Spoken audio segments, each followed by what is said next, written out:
Hello 1% team. So what we're going to have a look at today is sleep and just why it is one of the cornerstones of our health in general, and how it can also pertain to some of our nutritional targets when it comes to weight loss, training and performance.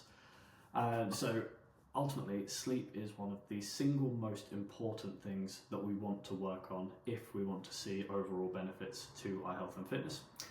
Because the effects of just getting a good night's sleep every night are so far reaching. They go far beyond just weight loss or just energy, anything like that. They can impact pretty much everything, both from your physical health to your mental health. So what we're going to look at here is we're going to have a look at a few of the habits and routines that we can get into to help form those healthier sleeping habits. And then we're going to finish by looking at it from a nutritional perspective and what changes we can make to our overall nutrition to help boost sleep quality as well. Right, so let's get started. So I've put together this this image here, which you can see. I'll also be sending this out as a little handout to all of the 1% Nutrition members, just to maybe keep it saved as like a photo or something on your phone, so that you can just easily access it at any time. If you want to add it to your favourites album, that would be much appreciated. I would take great pleasure in knowing that people were keeping an eye on this on a day-to-day basis, just so that we can really see those improvements. Now, let's go into number one. I'm not going to talk through each one of these 8 individually, but I'm going to focus in on what I perceive to be the easiest, highest leverage ones that we can go for. So how can we make improvements without having to make massive changes to your normal daily schedule, and where can we get those easy wins to just see those quick boosts? So first one, and I know this is going to be easier for some people than others, but it is really just, if I can just get my tool here, if it wants to work, there we go. I'm going to get this red because it's super important, is keeping this regular, that is not a straight line, is keeping a regular sleep schedule. So if you're a shift worker, I know this is nigh on impossible, but if you are one of those sort of either office workers or you have a fairly set working hours and you have a generally set schedule for the rest of the day, try and keep that regular schedule with your sleep. Your body adapts to schedules and routines without you even knowing about it. So if you can try and maintain a consistent sleep pattern, preferably 7 days a week, obviously if you're going out at weekends, things like that, then that's going to get a little bit messed up. But how many times have we been out, stayed out way too late on a Saturday night, and that's completely thrown off Sunday and then just made you feel just a bit like crap. Everything's been thrown off, you feel more hungry, more prone to snacking, and then it kind of knocks you off the wagon a little bit, and then can take potentially a few days to get back into it, or worst case, it just knocks you off your rhythm entirely. So I'm not saying don't go out, I'm not saying don't enjoy yourself, but try and maintain that consistent sleep pattern as much as you can. And one of the ways that you can do this is by getting up at the same time every day, even at the weekends as well. It's one of the reasons why people who exercise regularly just see those extra performance benefits. It's not even necessarily always the exercise, but the fact that you're getting up to get your session in the morning, keeping a fairly regular sleep schedule, just sets you up better for the day, and your body just understands when to wake up, when to go to sleep, and you're in more of a natural pattern. So that's number one, trying to keep your sleep schedule as regular as possible. Now, number two, which I'm sure you've always heard about, is, so here we've got avoiding stimulants, and what is number one there is going to be caffeine, right? We all drink tea, we all drink coffee, we all drink, I would say most of us drink drinks with some level of caffeine in them. Now, the thing with caffeine is that I think most people don't appreciate is what's called the half-life, and that is the amount of time it takes for half of the amount of caffeine in your system to process through. Caffeine has a half-life of 6 hours, so if you had 1 cup of coffee at 10 o'clock in the morning, 6 hours later at 4 o'clock, half of the caffeine from that 1 cup earlier is still in your system. So if we bring that later and we say, okay, you have a cup of coffee at 5 o'clock in the afternoon, not that late, right? You can have a coffee then. you've still got half that caffeine there at 11 o'clock when you're trying to sleep, and that's going to disrupt your sleep patterns. So I know this is probably not what most people want to hear. I personally wouldn't be having a drink with caffeine in it after 10 a.m. I think 10 a.m. is probably the most reasonable time, because even at 10 p.m. that evening, a quarter of that caffeine is still in your system. So if you're the type of person that like has a double espresso or a couple of coffees in the morning, you're still going to have a fair amount of caffeine there in the evening, and that could be messing with your sleep slightly. So if you're able to switch to decaf after say 10 o'clock in the morning, you will see some pretty noticeable and drastic and quick improvements to your sleep quality. And then you'll wake up the next morning feeling more refreshed, with more energy, and less likely to need the caffeine the next day anyway, which is a bonus. Right, so we've got the regular sleep schedule, we've got the caffeine. Number 3, which on here unhelpfully is number 4, but we've got here keeping a good sleep environment. And the main thing that I want to talk about here is actually just regulating your body temperature. So when you go to sleep, one of the ways that your body prepares for sleep is your core body temperature drops quite dramatically as your body increases its melatonin production, which is we can just call the sleep hormone. That is one of the hormones your body produces in the evening as you're getting ready for bed. Your core body temperature will drop quite quickly, and that is essential for getting you into a regular sleep schedule and to increase your deep sleep and REM sleep, which is the point of your sleep cycle where you're seeing the most mental benefits, where your brain is really able to recover, to process what's happened during the day, to process memories and habits and routines, and all of these other sort of recovery things that the brain is doing whilst you're sleeping. That is done during a deep sleep cycle. And if you're too warm, you never actually get into that deep sleep. So if any of you have got Fitbits or Garmin's or Apple Watches or any of those fitness smartwatches that track your sleep that you wear during the night, you'll often see these stages given to you in a little sleep report.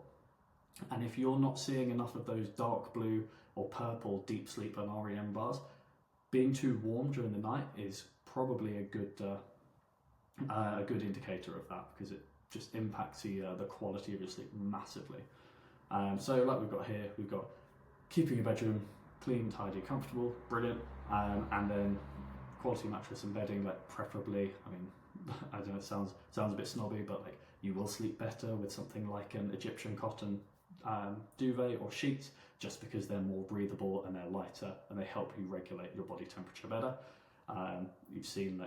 You might have seen, if you're on the tech side, you might have seen these things called 8 sleep pods now, and they're like very expensive, but they're sheets that go onto your mattress, almost like a mattress topper connected to a pod of water, and they cool it down to keep your body temperature at the optimal level to really boost your sleep. I'm not saying you need to go out and spend 1,500 odd quid on one of them, but keeping the windows open and keeping the bedroom nice and airy will massively help, or having a fan in the room, anything like that, will also massively help boost your sleep quality. Now, number 4 is actually not so much a sleep thing, but we're going to talk about just daylight and your exposure to daylight, with what some people, or what a lot of people struggle with, particularly if you're trying to lose weight, sorry, my computer's acting up, there we go. What a lot of people struggle with when they're trying to lose weight is, because you are constantly in a calorie deficit where you're burning more calories than you're eating, energy levels start to become a bit more of a concern, because you're just not getting enough energy in because you're trying to force your body to burn those fat stores. And one of the ways that can manifest itself is just your energy levels occasionally can just fall off a cliff. And if you combine that calorie deficit with a couple of bad nights sleep, that's when things start to get a bit of a struggle. So one of the ways that we can help combat that is, have a mind blank there we go, come back to the daylight section, sorry. There we go. I say I'm good with tech and then it just stops working. Right, there we go. So, daylight. I'm not going to go into the full description because that is really its own separate video, but your body is governed by something called its circadian rhythm. And what that is essentially your body is programmed to respond to light. So when light comes in, hits the back of your eyes, your body will then produce things more hormones like adrenaline and cortisol and things that energize you and get you ready and just get you moving. Whereas when you've got, say, softer lights or just less light in general, dimmer lights in the evening as you're getting ready to go to bed, that's your body's cue for it to be producing more melatonin to get you ready for bed.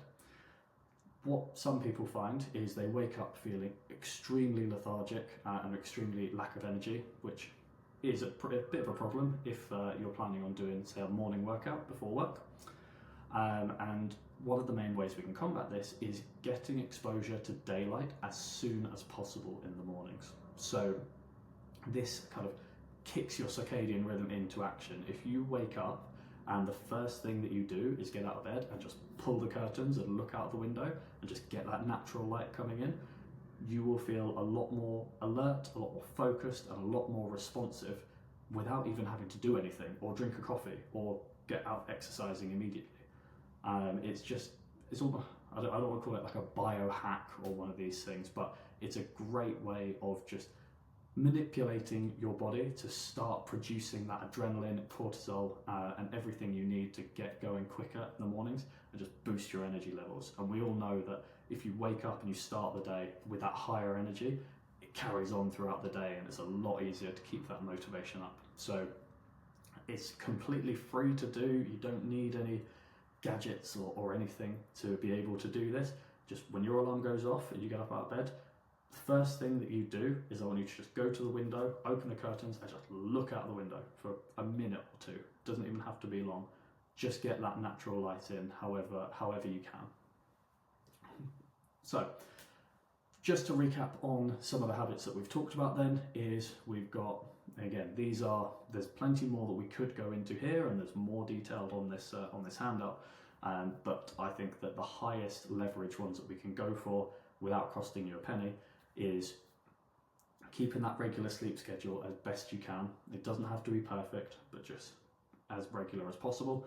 We've got the caffeine, trying to keep caffeine preferably before 10 a.m. in the morning and then switching to decaf. We've got trying to find ways to keep yourself cool in the evenings and when you're getting into bed, just keeping the bedroom cool and airy, or putting a fan in, etc. And then we've got just getting 2 minutes of daylight first thing in the morning to help boost those energy levels first thing in the day. Now, we're going to just finish by talking through some of the ways that nutrition can tie into this, because sleep and nutrition are very closely linked. Because if you're thinking, why is Dan talking about this? We should be talking about food and nutrition. Yeah, they tie in so much with each other. So a bad night's sleep means that you're more susceptible to snack cravings, you're more likely to overeat. And then if you're eating sort of, I don't want to say worse foods, but if you're eating foods that can impact and disrupt your sleep later on in the evening before you're about to go to bed, that's going to mess up your sleep schedule. That's going to mess up your next day's nutrition. So we want to try and keep on top of both of these as best we can as part of the more holistic view that we're taking to our health and fitness. So for the last bit, we're going to talk through some of the foods that you can bring into your diet to help boost your magnesium intake. Now, magnesium is, I would say, the single most important mineral for helping with your sleep quality. Again, it just helps your body's production of melatonin, it helps improve your sleep quality, and it helps just reduce your snack cravings and your lack of energy the following day. It helps a nice deeper sleep. And there's plenty of foods that have enough magnesium in. We should be aiming for about 400-ish milligrams per day of magnesium. And for those of you who use Chronometer, you'll be able to go in and see this 400 milligram target in your targets and see how you're stacking up on that magnesium intake. If that bar and you're only at, like, say, 150, 200, you might want to start incorporating some more of these foods in. into your daily nutritional intake. So the biggest sources, or the best sources, let's say, of magnesium are avocados, nuts, seeds, and fatty fish. So I've grouped all of these together because they present one main issue, especially for people who are trying to keep their calories pretty low to lose weight. So apologies to any of the women who are just naturally smaller and have to have a lower calorie count. I'm sorry, genetics is mean. But if you're only on, let's say, 1600 calories to try and lose body fat, all of the foods that I just mentioned, the avocados, nuts, seeds, fatty fish, are all slightly higher in fat, which means they're higher in calories, which means you have less calories to play with for your other meals. So all is not lost. There are other lower calorie options, but this is just something that we need to be aware of. A lot of the magnesium comes from these types of foods, which can be hard to fit into a lower calorie intake. But some of the best options that also still contain plenty of magnesium but are much lower in calories is bananas. So if you're someone who's working out regularly, using bananas as pre or post workout carbohydrate boosts will also have the double benefit of increasing your magnesium. Leafy greens, these are the ones, if you can get these into your dinners or just get them into your meals somehow, they will massively boost most of the minerals that you need. So greens are just the cheat code, really. So if you're taking a greens powder, odds are you're getting a good chunk of magnesium already. But if you can get extra spinach, extra kale, like any of the more they're called calciferous greens, which basically means if they're big and leafy, chuck them in. Just include as many as possible, and you will get a big dose of magnesium from them to help with your sleep. And then also you can use any kinds of legumes. So if you're cooking, like one of my favorites is if you're cooking, say, a curry or something like that, just getting in some kind of like chickpeas or beans or peas or anything like that you can get in there, that will also be a massive boost. So yeah, chili, dump in as many beans as possible. Any of these other meals, you should be able to get some form of either greens or legumes or nuts or seeds into it somehow, and then you can hit your magnesium targets pretty naturally without the need for a supplement. Obviously supplementation is an option, but we would always try and get the whole foods in first. Is only if we're really struggling to get it in from the food that we would then turn to a supplement instead. And just as a bonus, for those of you who are fans of dark chocolate, that also has a decent amount of magnesium in it. So if you ever want a reason to justify an extra bit of dark chocolate in your diet, you're just boosting your magnesium intake. I think 28 to 30 grams, so like a normal small chocolate bar size of dark chocolate, has 15 to 20% of your daily magnesium targets in it. So I'm not saying eat 7 or 8 of those chocolate bars, but every little helps. Right, so that is pretty much it for this video. I've been rambling about sleep and magnesium for quite a while now, so if you're still watching, thank you very much. But final recap, sleep regularly, don't have caffeine too late, preferably 10 AM in the morning would be your cutoff. Make sure you keep your bedroom nice and cool. If you're feeling lethargic with low energy in the mornings, then open up your windows. Well, this goes for everyone. Open up your curtains, get a couple of minutes of natural light in first thing in the morning. And for getting your magnesium in to help with your sleep quality from whole foods, go for avocados, nuts, seeds, fatty fish, as many leafy greens as possible, and plenty of legumes, and if you would like, some dark chocolate. So that's it for now, and I will see you in the next video.